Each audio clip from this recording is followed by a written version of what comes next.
ಎಲ್ಲರಿಗೂ ನಮಸ್ಕಾರ. ನಿಮ್ಮೆಲ್ಲರಿಗೂ ನಾಲೆಡ್ಜ್ ಈಸ್ ಪವರ್ ಕನ್ನಡ ಚಾನಲ್ಗೆ ಪ್ರೀತಿಯ ಸ್ವಾಗತ. ವೀಕ್ಷಕರೇ, ಎಲ್ಲರಿಗೂ ಸಹಜವಾಗಿ ಕೂದಲು ಕಪ್ಪಾಗಿರಬೇಕೆಂದು ಅನಿಸುತ್ತದೆ.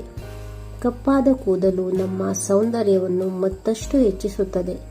ಆದರೆ ಈ ಆಧುನಿಕ ಯುಗದಲ್ಲಿ ಮನುಷ್ಯನ ಕೂದಲು ಬೇಗ ಹಾಳಾಗಿ ಬಿಳಿ ಕೂದಲು ಹೆಚ್ಚಾಗುತ್ತಿವೆ. ಇನ್ನೂ ಹದಿಹರೆಯದ ವಯಸ್ಸಿಗೆ ಬಿಳಿ ಕೂದಲು ಬಂದು ಮುಪ್ಪಾಗಿ ಕಾಣಿಸುತ್ತಿದ್ದೇವೆ. ಆದರೆ ಈ ಬಿಳಿ ಕೂದಲನ್ನು ಹೇಗೆ ಕಪ್ಪು ಮಾಡುವುದು ಎಂದೇ ಎಲ್ಲರ ಯೋಚನೆ. ಭಾಗಶಃ ಜನರು ಕೂದಲಿಗೆ ಮೆಹಂದಿಯನ್ನು ಹಚ್ಚುತ್ತಾರೆ.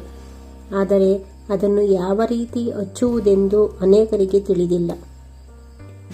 ಈ ವಿಡಿಯೋದಲ್ಲಿ ನಾನು ನಿಮಗೆ ಮೆಹಂದಿಯನ್ನು ಯಾವ ರೀತಿ ಹಚ್ಚಬೇಕು, ಹಾಗೆ ಅದಕ್ಕೆ ಏನೆಲ್ಲ ಬೆರೆಸಿ ಹಚ್ಚಬೇಕು ಎಂದು ತಿಳಿಸುತ್ತಿದ್ದೇನೆ.